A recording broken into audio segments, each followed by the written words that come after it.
Rahimakumullah. Ibadah itu terbagi dua. Ibadah umum dan ibadah khusus.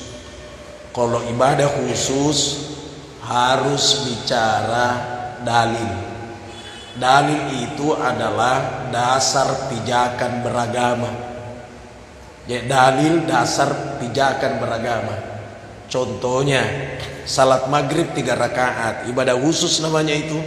Maka pertanyaan yang muncul adalah mana dalilnya, mana dasarnya.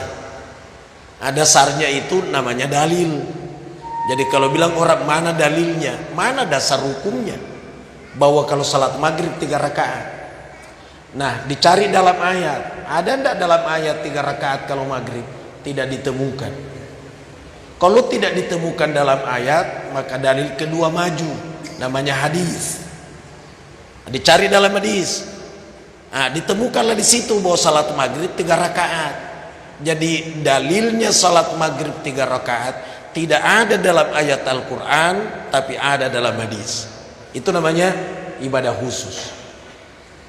Nah, ada tidak ada dalam ayat, tidak ada juga dalam hadis. Ditemukan pada dalil ketiga, namanya kias. Kias itu adalah mempersamakan kedudukan hukum. Itu namanya kias. Contohnya dua kalimat syahadat itu ibadah khusus, harus bersyahadat, tidak boleh tidak. Ada ayatnya dalam Al-Quran? Tidak ditemukan. Tidak ada 2 kalimat syahadat dalam Al-Quran, Pak. Tidak ada. Ada ibu-ibu pernah bilang, masa tidak ada Ustaz? Pernah kurasa, kubaca. Pasti salah rasa. Tidak ada.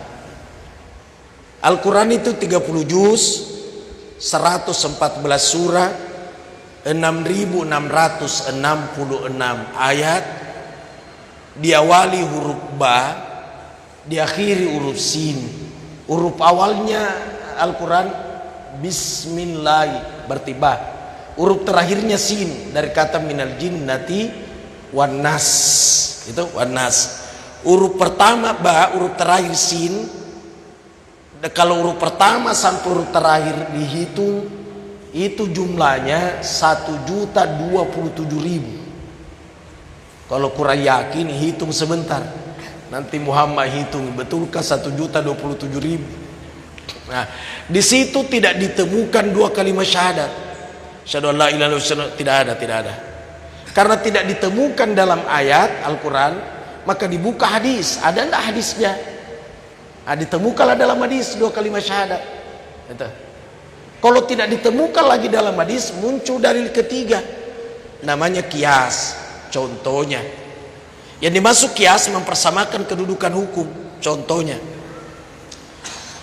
mengeluarkan zakat fitrah beras. Dicari dalam ayat, tidak ketemu. Dicari di dalil kedua, hadis, juga tidak ketemu. Terus kenapa mengeluarkan zakat fitrah di Masjid Al-Azhar Timika beras? Itu namanya dalil ketiga, kias. Dipersamakan. Karena hadisnya bilang mengeluarkan zakat fitrah gandum. Bukan beras, gandum. Tapi di Timika tidak makan makanan pokok gandum, maka muncullah mempersamakan kedudukan hukum. Itu beras. Kalau Imam Syafi'i, tidak sah zakat fitrah kalau bukan makanan pokok. Itu Imam Syafi'i. Kecuali Ahmad bin Hanbal membolehkan. Kalau Imam Syafi'i mesti beras. Tuh.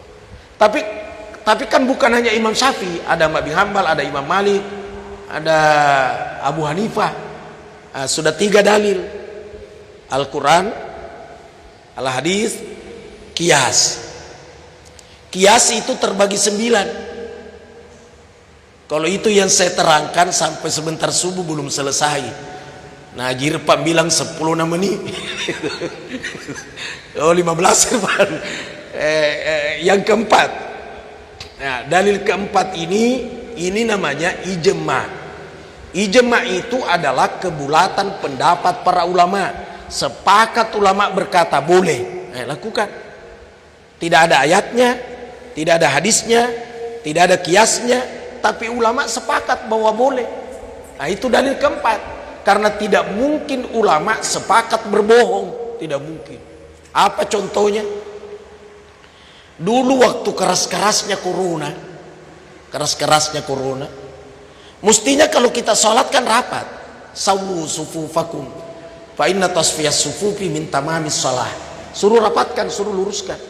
Tapi ulama seluruh dunia dia bilang renggangkan dan pakai masker. Karena kalau tidak direnggangkan, tidak pakai masker, khawatir terjangkiti virus. Itu pertimbangannya. Siapa tahu terjangkiti virus, maka saf direnggangkan dan pakai masker. Padahal mestinya kalau salat orang rapat dan jangan pakai masker, karena syarat sujud itu mesti dahi rapat, mesti hidung rapat.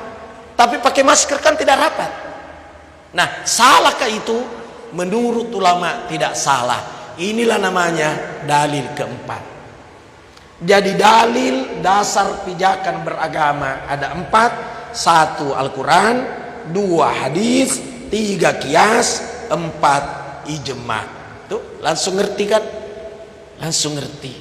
Jadi kalau sudah sepakat ulama ikuti, karena tidak mungkin ulama berbohong.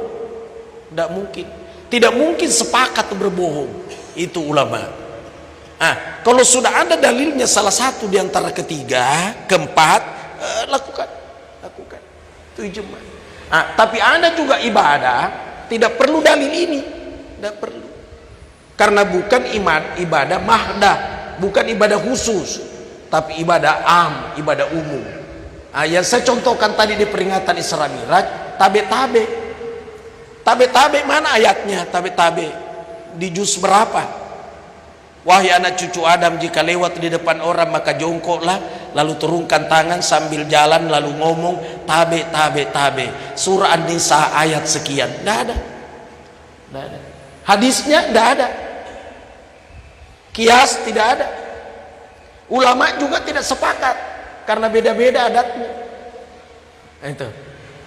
Nah, ini namanya ibadah am, ibadah umum. Bukan memerlukan dalil ini, tapi memerlukan kaidah usul. Apa yang dimaksud kaidah usul? Ini rumus-rumus kaidahnya. Al aslu fil asya'i al ibaha hatta yadullu dalilu litahrimi. Pada dasarnya sesuatu itu boleh. Silakan buat sendiri budaya. Yang penting tidak ada dalil yang melarang. Tidak ada ayat melarang, tidak ada hadis melarang, tidak ada kias melarang. Ulama tidak melarang, maka boleh. Itu rumusnya, itu gampang, itu sangat gampang. Ya. Nah, sekarang saya ulangi lagi, sudah tidak ada corona, maka jangan pakai masker lagi sholat, karena syarat sujud mesti rapat ini, mesti rapat dahi.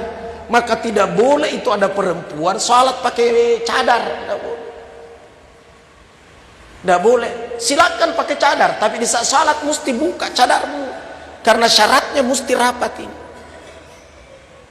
Kemarin di selatan saya terangkan bahwa ada ayat dalam Al-Quran, Muhammadur Rasulullah, Muhammad adalah Rasul Allah. Walladzina ma'ahu, orang-orang yang bersamanya Rasulullah. Asyidda walal kufar, berlaku tegas terhadap orang-orang kafir. Tegas, bukan keras, tegas. Yang dimaksud tegas punya prinsip. Kau gereja silakan, dan saya tidak ikut di situ meskipun paksa saya. Itu namanya tegas, bukan keras.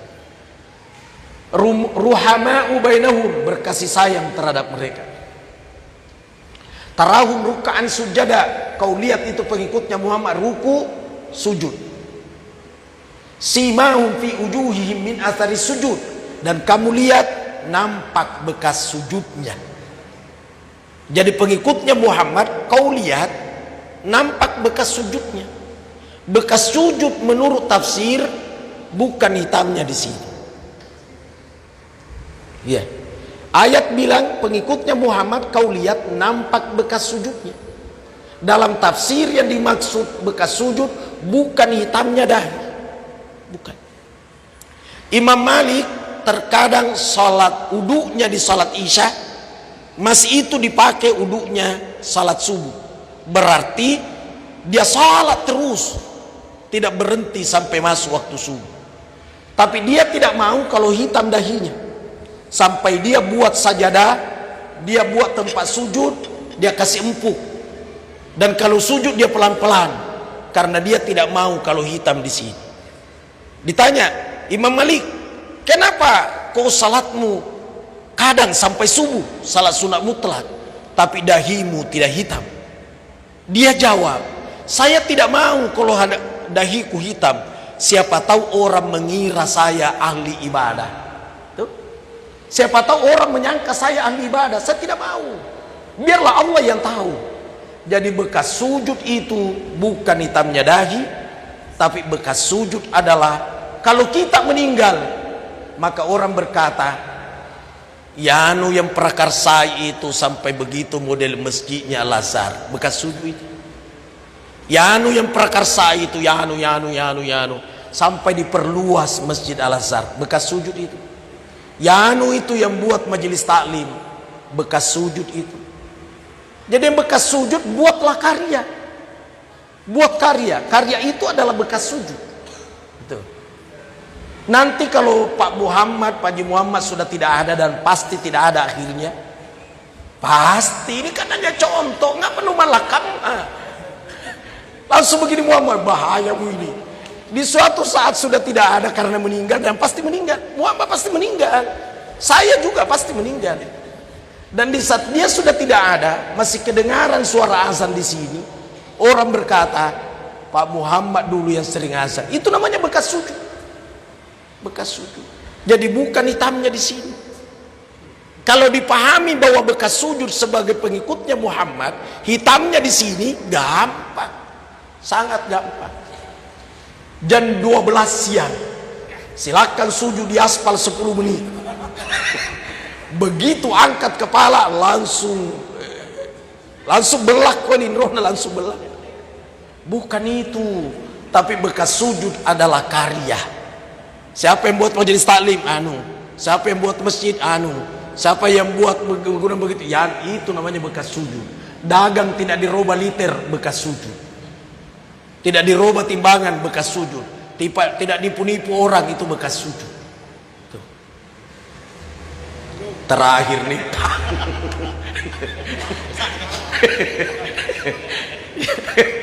Ya, terakhir.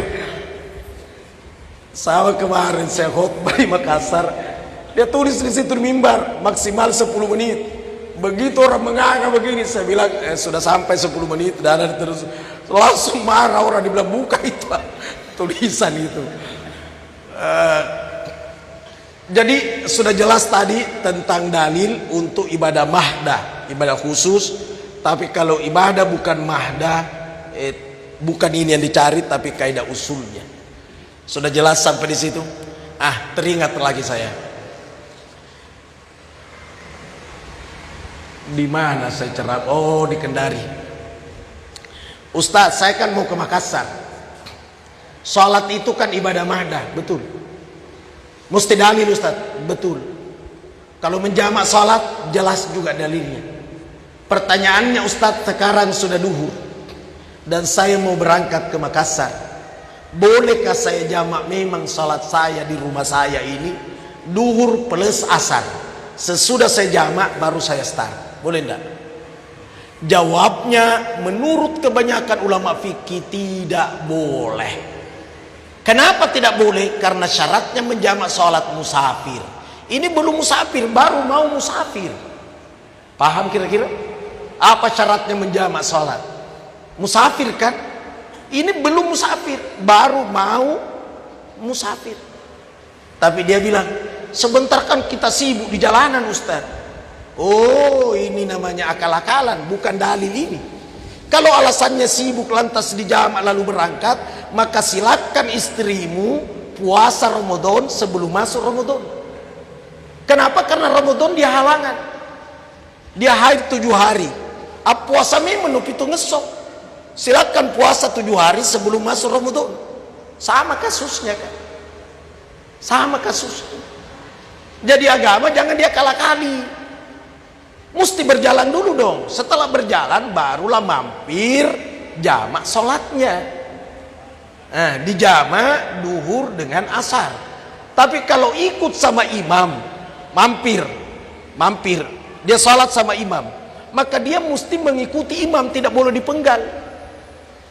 Ya, tadi saya jamak Pak, maghrib 3 plus isya 2. Tapi seandainya saya tidak jamak, itu juga boleh, tergantung saya. Ya. Sekarang lain lagi kasusnya. Pura niku pasti jamak, saya sudah jamak. Tapi begitu masuk salat isya, umumnya orang mendorong saya imam, karena suara saya sangat bagus. Contoh, bukan contoh. Dia bilang kapan lagi? Maka boleh saya mengimami mereka. Cuma berarti kalau begitu sudah double isyanya. Saya niatnya bukan lagi fardhon, bukan itu. Tapi usolli fardhal isya'i, usolli fardha, bukan lagi fardha, tapi usolli, saya salat al isya 4 rakaatin, bukan lagi fardha. Karena kalau fardha double fardu, tidak boleh lewat 5. Kalau saya niat fardan mesti 6. Paham sampai di situ? Jadi sengaja aku salat isya 4 rakaat imam karena Allah, fardu tidak ada. Paham sampai di situ? Ini ilmu. Lain lagi kasusnya, biarlah kasus-kasus. Ustaz, tak katinro kak, nalariang nggak tinro. Nanti saya bangun jam 10 pagi, saya belum salat subuh. Sudah jam 10 pagi, nalariang tinro. Padahal alena lariang tinro. Ya, karena dia sudah dengar as-salatu khairum minan naum. Dia dengar. Tapi dia bilang, 10 menit lagi baru di kamar. Dia tidur. Jadi alena lariang tinroy. Ketiduran. Jam 10 baru bangun. Waktu subuh adalah mulai merah di langit sebelah timur sampai hilang merah, dalam arti mulai muncul matahari. Ini sudah jam 10 pagi, berarti matahari sudah tinggi. Waktu subuh apa bukan? Bukan lagi. Kalau begitu gimana niatnya? Usolli sunnata duha, karena waktu duha dia belum salat subuh.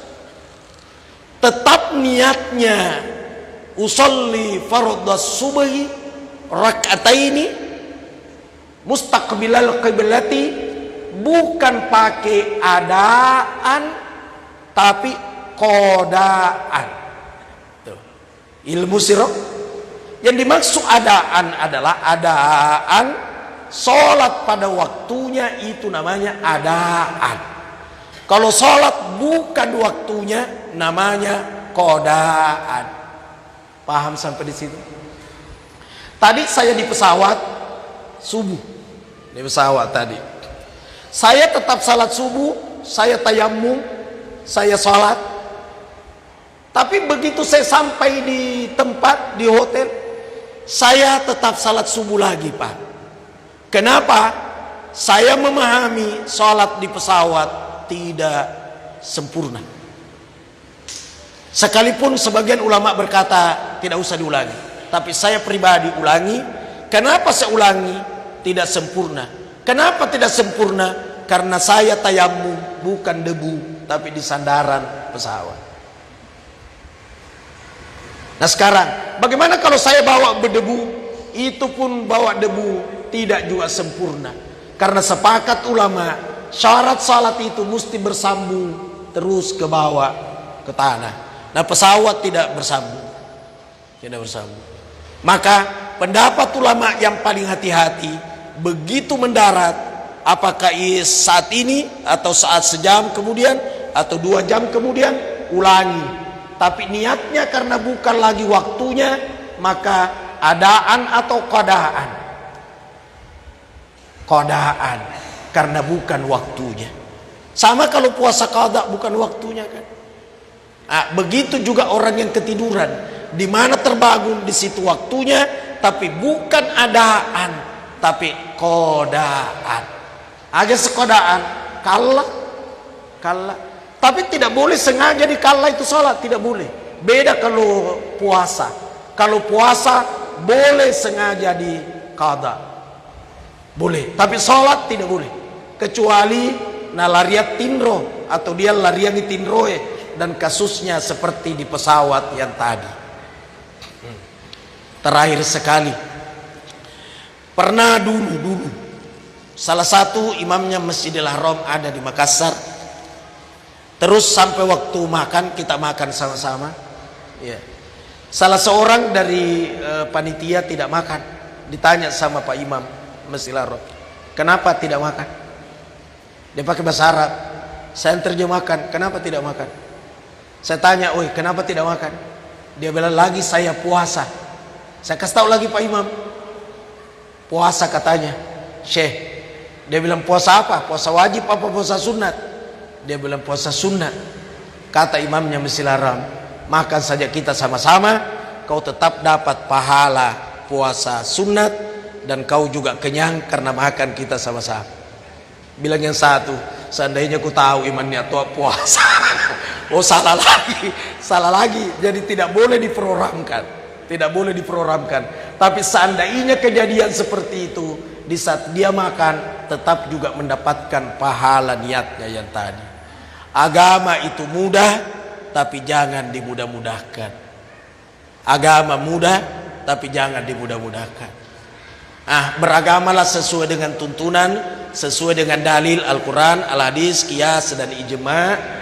Dasari dengan ikhlas, hasilnya pasti ditemukan di akhirat. Bagaimana kalau salah-salah ucapannya di saat salat?